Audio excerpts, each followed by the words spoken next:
So hello, good morning. I'm Marco Zennaro. I come from the ICTP, International Center for Theoretical Physics, and I'm here to talk about 4 years of experience in lecture capturing in our institution.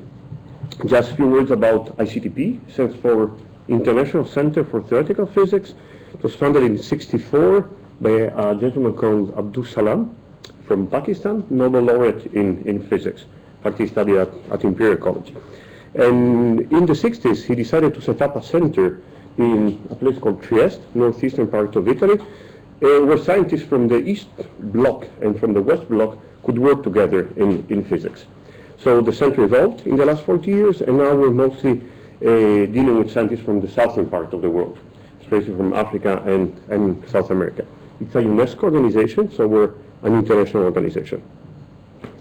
Some statistics about our center. We have about 6,000 people coming to the center every year for workshops, seminars, courses, conferences, and so on. We have about 50 training activities in physics and mathematics running every year. So most of the time, there are like 2 or 3 activities running at the same time.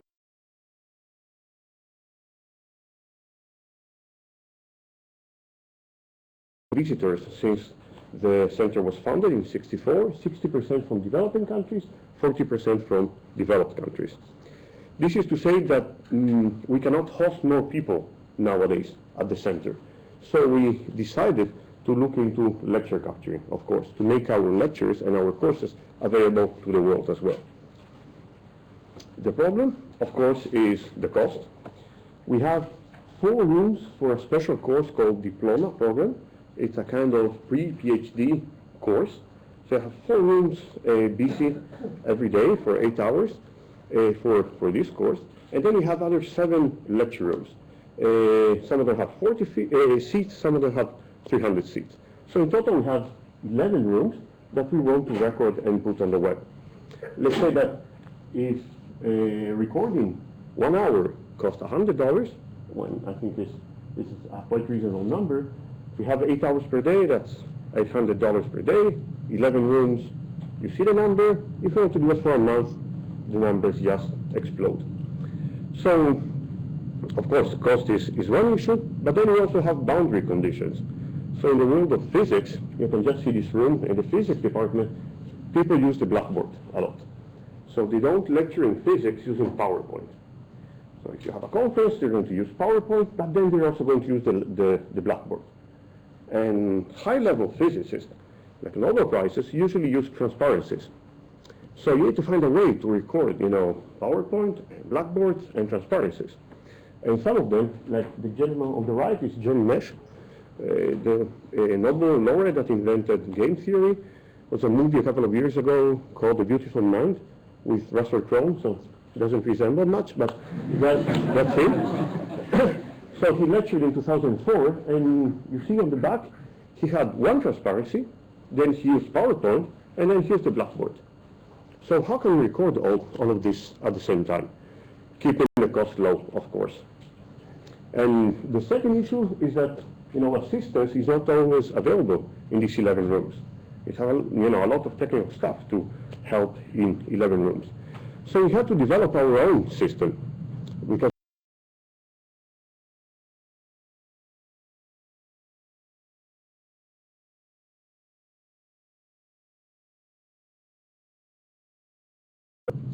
based on Macs, because most of us are Mac geeks, so that is what we knew.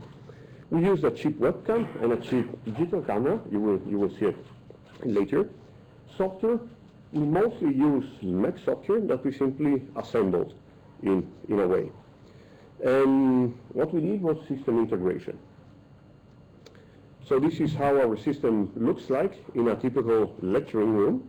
You see on the right we have computers, power supplies, and so on. Those are fixed in a box. Then we have 2 webcams, 2 digital cameras, and 2 microphones. You may ask yourself why we have 2 of everything. It's for redundancy. The first presentation today spoke about technical issues. If you have technical issues, you're losing your lecture.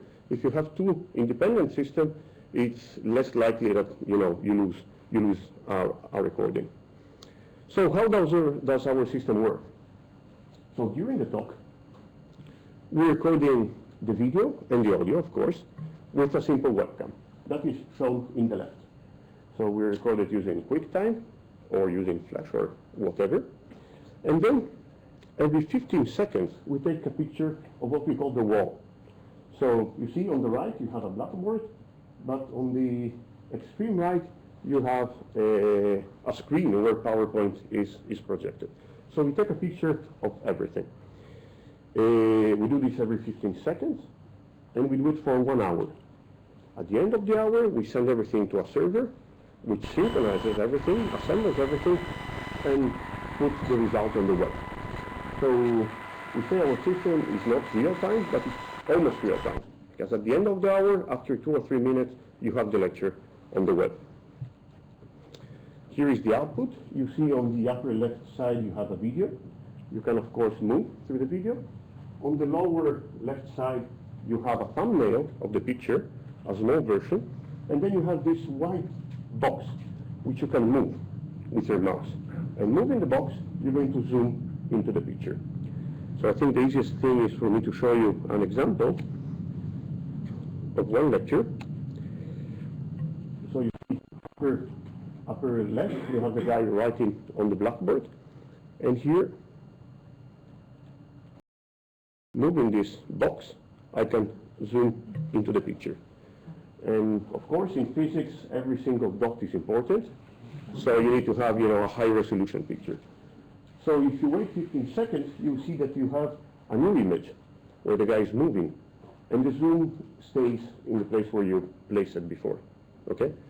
So the really interesting thing is that students can move through the blackboard. So when the guy is explaining something, you can actually say, oh, I didn't really understand, that part of his lecture, and you can move through the blackboard and get exactly that part. The system is automatic, so it records everything in 11 rooms and puts everything on the web. Let me go back to my slides.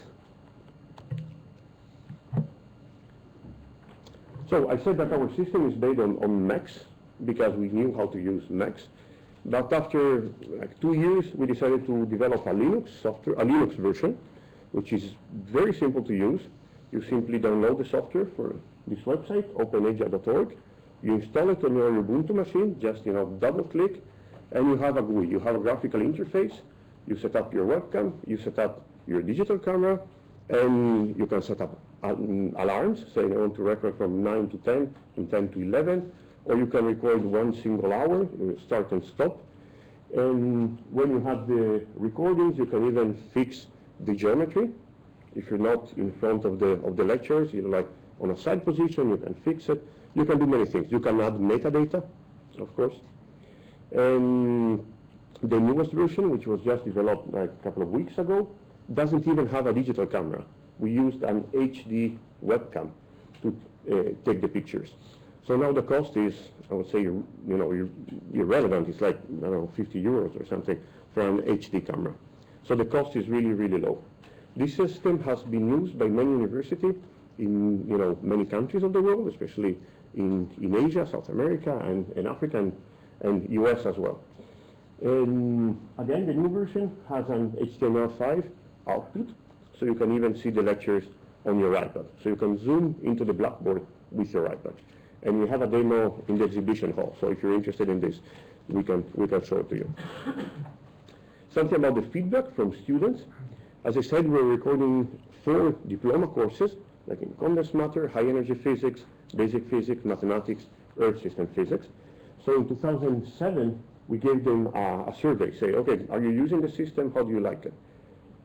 These students follow something like 3 hours per day in the room, and it turns out that then they use about 10 hours per week to go back to the lectures and to see them using our system. 20% of the students advertise these recordings to their colleagues in other countries, which is quite interesting for us. Half of the students followed other courses. So if they're in the room for condensed matter, now they're also following, high energy physics through the recordings. And the availability of online recording changed the learning methods for 97% of the students, which is also quite interesting for us. Something about statistics. So all these recordings are available on the website which is ICTP.tv. And so you don't need to be enrolled in any of our activities to use these recordings. In total, we have about 7,000 recorded hours in physics and mathematics available for free online. And more than 70 lecturers participated in the diploma course recordings. All of them were very happy. It started with just one lecturer, so we recorded his course. And the following year, it was, 3 of them, and now it's about 70 of them. Talks about statistics. I said the recordings are available, worldwide.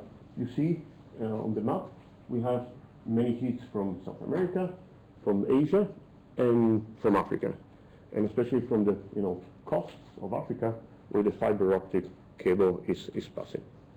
It must be said that since many people don't have a lot of bandwidth, they cannot get the streaming recordings.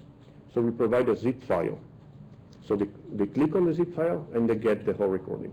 So many of our students go to cyber cafes, for example.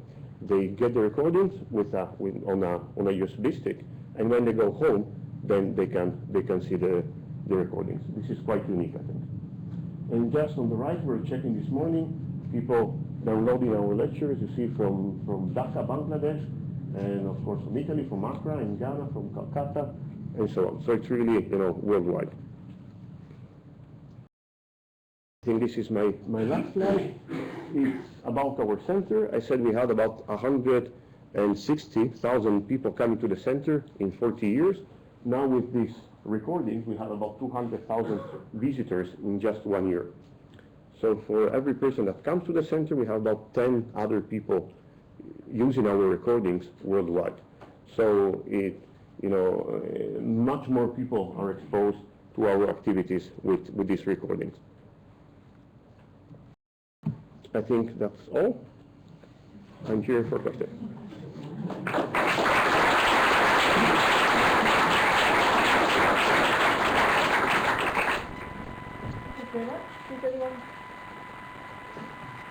Does anyone have any questions for Marco or Enrico?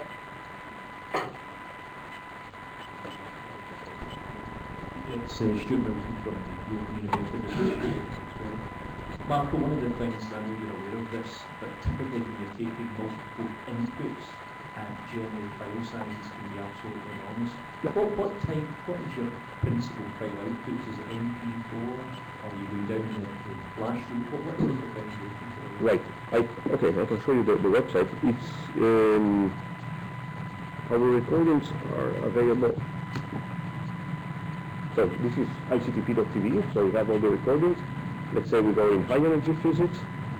If you click on this, you have all available topics. You see the number of recorded hours. So we're all interested into relativistic quantum mechanics. And here it is. So you have the zip file. It's in QuickTime format. It's about 67 megs. And you can see it, let's say, in a streaming way, in QuickTime or in Flash. We started with the QuickTime, but of course Linux users weren't able to see the QuickTime. So now it's available in Flash as well.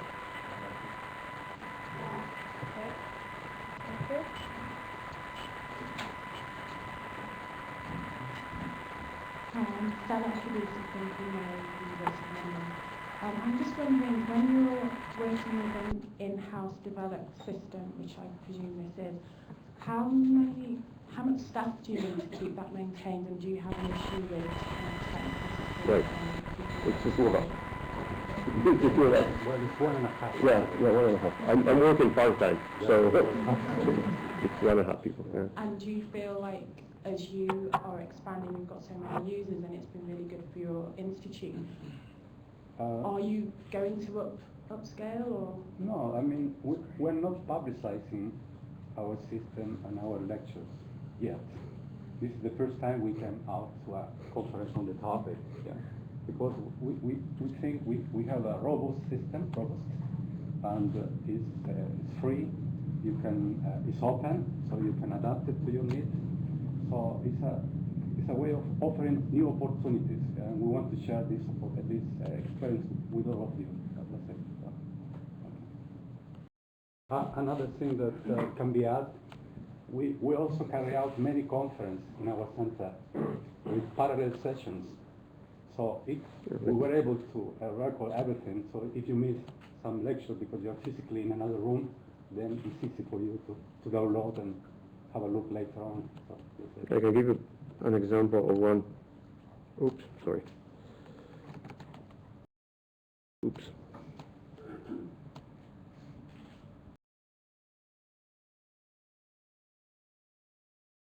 This is a conference. Oops.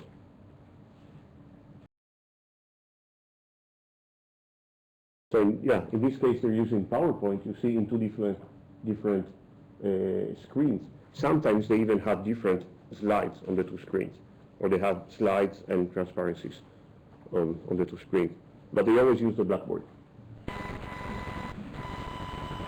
is the traditional way of doing science or changing ideas within physics and mathematics. So we use all kinds of technologies, traditional, new ones, whatever is available. So, and especially for our diploma students, in which you need to show a device to them. Yeah. So this is the system we can only use because they're not alternative. Yeah. Okay, question here. David House, Royal Holloway, University of London. You say it's every 15 seconds there's a capture. Now I noticed certainly on the first presentation today, it's sped up towards the end, and slides might not have been on the screen for 15 seconds, so there's always a chance you could miss, certainly in the PowerPoint, probably not so much with the chalk. Do you ever have that happen? Is there a way around it? Can the lecturer trigger the camera manually? I would say that there are three answers. So the first one is using OpenAsia, you can set that value. You can set it even to a lower value if you want. The second is that 15 seconds gives you about 100 megs per hour, which I think is quite reasonable. So if you do it every 5 seconds, then the size is going to be much bigger. And the third one is a limitation of windows. You cannot have too many files in one folder. So if you want to get the zip file and then watch it with a Windows machine, you cannot have more than, I don't remember how many, but it comes up that you can just capture every 15 seconds I think per hour. It's 256, I'm not sure. Yeah. Okay, any further questions? I can make another comment. I don't know if you're familiar with Linux, Ubuntu, for example, flavor, but I know that in the academia, because I also came from academia, there's some reluctant attitude to use Linux, for example. Yeah. So, but the situation is changing now. It's becoming very simple. It's very easy to install and to find, let's say, software or application like this one. Yeah. So we want to create awareness of these possibilities with you. Also useful for kind of third world countries where large licensing costs might Yes. apparent. Yeah. Well, I mean, for everyone, even in Italy, I mean, it's, people is, let's say, is exploring these alternatives. So, yes. If you have an Ubuntu machine with an HD camera, just give it a try. Well, let us know. We're going to, if you're interested, we can show you in the exhibition. And of course, this is scalable. I mean, you can make 11 rooms, 100 rooms, doesn't matter. Yeah. And it's also portable. Yeah, because you can install it in a little netbook and then bring it to any room and that's it. So. 1 minute. Hello, Adam Warren, University of Southampton. Could you tell me a little bit more about the process by which the recordings move from the recording computers to the web? How do you make them available online? Is it a manual process or is it automated? No, it's automatic. We have some scripts that move the files from the recording system to a server. The servers, assemble everything and publish it on the web. It's totally automatic. And the metadata associated with that lecture, because it's got a lecturer's title. Yes, or we can get it. We have something called agenda where all these lectures are scheduled, so we get the metadata from there. Yeah. Okay, I'd like to thank Marco Thank you. very much.